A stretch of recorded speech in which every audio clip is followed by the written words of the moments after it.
Oke, nanti siap. ditunggu. Oke, siap. Musik ya Ki. Lha niki Dik mic-mu. Oh iya, iki Mas mikmu.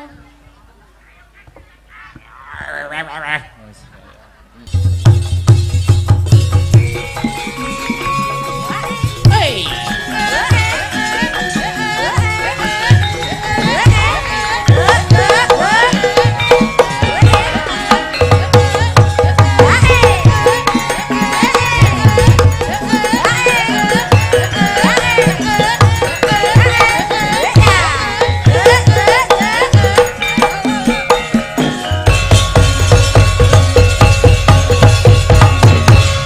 Wilujeng dalu, selamat malam Dek Sinta. Nggih, sugeng dalu Mas Dalang. Blitar kota istimewa menyimpan berbagai situs sejarah dan kebudayaan.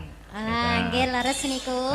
Iki ana permintaan lumantar WhatsApp nyuwun Blitar. Blitar. Lagi Blitar. Dilanggamne dhisik, mengko lagi irama seger dangdut. Mengko arep digawe buka celuk wae ora apa-apa. Oh, buka celuk. Buka celuk ya ora apa-apa. Mangga. Yuk. Sak pinten riyen? Ya. Dados. Blitar kutha cilik kang kawentar. Etipeni Gunung Kelut kan ngayomi. Blitar jaman Jepang nate gempar. Peta brontak sing dipimpin Supriyati. Blitar nyimpen awune Sang Nata. Majapahit ana candhi penataran.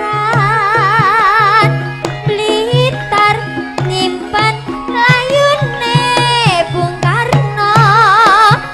Proklamator lan presiden kang sepisan. Ana crita jare Patih Gajah Mada ingkang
ngajeke Nusantara lan uga Bung Karno kang kondang kaloka ana Peter lahir wiwit cilik mulai ora mokal Blitar dadi kembang lambing mokalake kang padha nyatake yen kene murupake semangate yen to penyu nugulake patriote.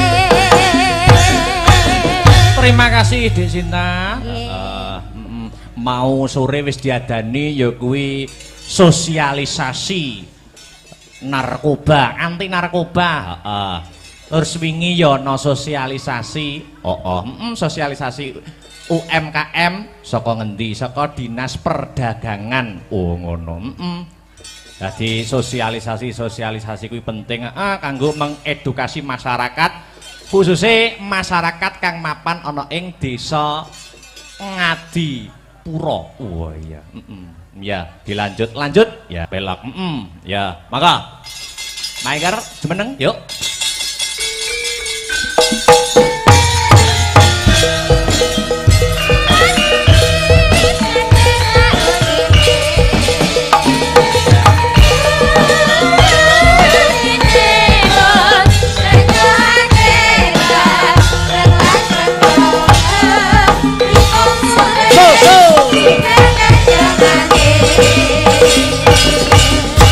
Selamat malam wilujeng dalu Mbak Enggar. Nggih, wilujeng dalu Mas Akbar. Nggih, Mbak Enggar. Nah, jare aku krungu-krungu lho, Mbak. Napa? Jare arep rabi tahun iki. Insyaallah. Amin amin amin amin amin. Jan aku ngenteni wis suwi lho nggih.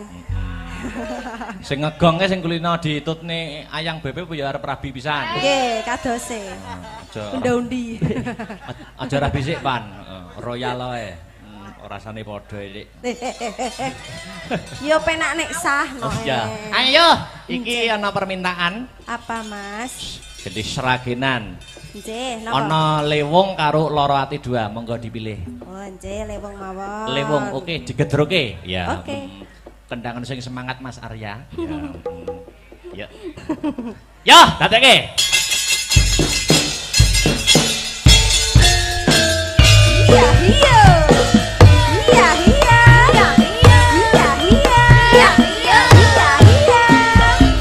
Lego, lego. Iya, iya. Iya, iya. Iya, iya. Iya, iya. Iya, iya. Iya, iya. Lego, lego.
Mengko perkara lagu warga guyonan disambung ning 42 season 9 goro-goro. Oh iya, nutuk lakon keprukan delok ya nok. Ya, nutuke lakon ki permintaan saka Bapak Lurah ya kuwi Sekar Pudak Tunjung Biru lakone. Sekar Pudak Tunjung Biru atau Semar Boyong. Wah iya, Dadi sisan gawe iki mergo launching Pantai Pudak ana ing taun 2024. Ah iya, Muga-muga pinaringan sukses. Yuk nutuke lakon cawe sesaji Kang Sinuwun yuk. Yuk.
Subhanallah walhamdulillah wala ilaha illallah wallahu akbar. Nduk, anakku kang mituhu, ana dawuhmu apa, Mak? Leren sawetara ya, Nduk. Ngendhoni swasana kang kenceng, nggih, Yung. Sing luwih wigati ayo ndak kanthi ngaturake rasa puja lan puji syukur kang jero. Konjuk Gusti kang murbeng dumadi Allah Subhanahu wa taala, Tuhan yang Maha Esa, yang Maha Rasa sejati, nggih. Kang wis melimbarake berkah lan kenikmatan, wujude nikmat sehat, nikmat sempat, nikmat iman. Ngono ya, Yung. Nduk. Iya. Mokal tanpa nikmating pangeran aku karo kowe anakku bisa manunggal lan tetunggalan ing bengi iki. Oh iya, nggih Yung, heeh. Banjur aku karo Biyung bengi iki sowan ana ngendi lan dalam rangkaian apa, Yung? Iki sowan ana ing para pepunden lan sedulur kang lenggah ana ing desa Ngadipura, Kecamatan Wonotirta, Kadipaten Blitar. Acarane bersih desa, Nduk. Wah iya. Iki wis kelebu agenda rutin tiap tahun. Ngono. Bersih desa yang pada intinya ya kuwi wujud rasa syukure masyarakat kang lenggah mapan ana ing desa Ngadipura marang kabeh kenikmatan kang wis diparingake saka Gusti Allah. Oh nggih Yung, heeh. Iya. Dene taun iki, awake dhewe sak kanca kang ketiban sampur pinercaya paring lelipur, nggelar kelir gantung gong menghibur warga masyarakat Ngadipura. Wah hebat. ing ngatasé awake dhewe lagi sepisan mrene nanging antusias lan apresiasi warga masyarakat kene luar biasa yo Mak. Wah, tenan tak acungi jempol kok Nduk. Ngono. Penonton kebak wiwit sore. Heeh. Kamangka lagi sepisan iki sowan. Ngono. Mula itung-itung awake dhewe sowan ana ing kene uluk salam karo para warga masyarakat kene. Nggih. Ora arep apa-apa kok Nduk, tenan. Sing baku nyambung tali paseduluran karo warga ing Ngadipura kang sarta ngalap berkahe para pepundhen lan pinisepuh kang mapan ana ing Ngadipura kene. Nggih yung heeh. Mula wis sak wajibe aku karo Biyung ngaturke panuwun marang para pepundhen Ngadipura ya Mak. Bener Nduk, heeh. Ngaturke panuwun kang tanpa pepindhan, terima kasih yang sangat banyak kula kunjukaken setunggal. Nun inggih Bapak Kepala Desa Ngadipura, nun inggih Bapak Eko, kang angka kalih sedaya perangkating Desa Ngadipura, Ketua Panitia Pak Kasun, ingkang boten lan sedaya panitia ingkang boten kula sebataken setunggal mbaka setunggal, ingkang sampun ikut andil mensukseskan lumadining adicara bengi iki. Wah, iya nggih ya. Uga ora lali ngunjukke matur nuwun marang sedaya lapisaning masyarakat Ngadipura ingkang sampun paring kapercayan kula sak kanca paring hiburan wonten papan mriki. Nggih ya, heeh. Alhamdulillah. Tur aku ki niteni kang sarta nyawang kahanane desa Ngadipura kene. Oh ngono. Kene iki kelebu desa sing komplit kok nok. Desa sing komplit. Agamane kuat, budayane ya kecekel. Oh ngono. Dadi agama karo budaya mlaku berjalan seiringan. Oh ngono. Mlaku bareng. Oh, agama karo budaya ki aja digathukke, aja dicampurke, mengko ndak warsuh. Oh, ngono. Ibarate kaya ril sepur kae. Oh, ril sepur. Ril sepur kae tengen karo kiwa mlaku bareng. Ning yen digathukke sepure tabrakan. Oh, ngono. Dadi kene iki agamane ya kuat, budayane ya kecekel. Wah, tenan kok.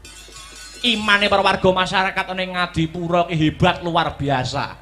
Kok nganti masjid adzan Allahu Akbar, masyarakat Ngadipura gerutuk ning sawah. Ning masjid lah iya ning sawah ngejak ngampiri kancane terus dijak bareng ning masjid. Oh iya, luar biasa. Ngadipura sing dadi jenenge. Iya. Asma kinarya japa utawa nama membawa doa. Apa ana maknane? Ana Ngadipura. Ngadipura maknane apa? Yen pancen Biyung ngendikake asma kinarya japa nama kuwi mengku doa. Ngadipura, nga iki apa? Ngabekti mring Gusti kang murbeng dumadi, nindakake ibadah nanging budayane tetep digondeli. Itulah warga masyarakat Ngadipura. Wah, iya. Kuwi nganga ya bajute disesuwun marang Gusti. Muga-muga sak rampunge wayangan desa Ngadipura dadi desa sing baldatun thayyibatun warapun ghafur. Wah iya. Ngadi wis Bu. Pusat segala sektor mapan ana ing desa Ngadipura, pusat wisatane. Oh, ana pantai wae 10. Lah iya. Pusat budayane uga kecekel, uga pusat UMKM. Oh, ngono. Mula motone utawa slogane ana ing Bersih Desa tahun iki, UMKM maju, masyarakat gumuyu. Wah, iya. Iya Mak, iya. Sing terakhir rasa siji lan sijine wis manunggal antarane Bapak Kepala Desa Pak Eko, warga masyarakat kang sarta dalang akbar sing disuwun mung Desa Ngadipura bisa selangkah lebih maju. Tepuk tangan untuk Desa Ngadipura pada malam hari ini. Wah. Iya, hebat luar biasa. Apike kaya ngene nek taun ngarep ra balik nek celorot ijo kan kulon aku ra melu-melu Nduk. Oh iya. Celorot ijo kan kulon apa? Wong mikul suket ngono lho. Lah iya, sowan komplit Mak, sowan komplit. Kanca-kanca asung panggono bratan ing kautaman disingkat Astabrata. Wah iya. Saka kutha angin, kota Nganjuk. Dulur-dulur saka Ngadipura mbak menawa kapinujon senggang utawa dolan ning Nganjuk tak aturi mampir. Iya, mampir dalem keakbaran. Wah iya. Iya, iya. Nek warga kene iki tak kira ora mung disebut penggemar wayang. Oh ngono. Ning uga penikmat wayang. Ora mung penggemar wayang ning penikmat wayang. Buktine apa? Buktine ning lakon ya nggatekke, ning lagu-lagu ya menikmati, hiburane ya diapresiasi. Wah iya. Mulane kudu ngati-ngati pentas ana kene. Kesalahan-kesalahan kecil pas lakon wayang kuwi iso dikritisi karo pemerhati seni ning kene, Nduk. Apa ngono? Contone apa? Kesalahan-kesalahan kecil umpamane ning wayangan. Ning wayangan iki umpamane apa? Sing kudu ngati-ati. Umpamane nggur sak sepele sederhana ngene. Kuwi kok bari iso dikritisi. Oh, nandu alang nancuk ning wayang deglak kaya ngono. Oh, sing bener piye? Sing bener lha iki nek kaini irenge to, no. Lah iki dipasne. Lah, dipasne pelek. Lho, pas sikil lho, disawang nak gagah. Oh, ngono. Wah, iya apik-apik. Wayang apa iki? Gatutkaca. Oh, apik iki, Nok. Oh iya, Mereka warga kene nek seneng Gatutkaca iki prada emas asli. Mang juta tak culne iki. Malah tawa wayang. Ya, ya luar biasa. Pasugatan Banyumili. Wah, tenan, Nduk. Kanca-kanca peladen lan panitia khususnya Pak Lurah lek ngerangkul Den Akbar wis kaya dudu karo wong liya. Iya. Kamangka lagi sepisan jiki, suguh gupuh lungguh aruh orang nguci wani. Petitik pasugatan wiwit suri Banyumili ya, Mak. Wah, jan dedaharan enak mirasa. Oh iya, Banyumili suguhane dedaharan komplit. Ha iya, kabeh disembadani, kabeh disumbutke. Oh ngono. Dedaharane top, makeme enak. Kekurangane siji, Nok. Kekurangane apa? Jedinge ora enek lampune. Lah aku akhirnya nggawa HP, tak nggo senter. Lah pas mengo mengisor kaget nok aku. Loh, anak lanang ngono. Lah iya. Ya, luar biasa, luar biasa. Alhamdulillah. Kembali ke benang merah. Ya piye, Nduk? Biyo ngarep ndongake apa marang warga masyarakat kang mapan ana ing Ngadipura kang bengi iki ngadaning adicara bersih desa. Dongaku ora mandek kok, Nduk. Dongaku Banyumili ngono. Muga-muga sak rampunge ringgitan kabeh para warga masyarakat Ngadipura pinaringan ayem tentrem, gemah ripah loh jinawi, karta tata raharja, murah sandang kelawan pangan adoh saka bencana alam. Allahumma amin ya rabbal alamin. Jebul kae sing ndak anti-anti wis teko mrene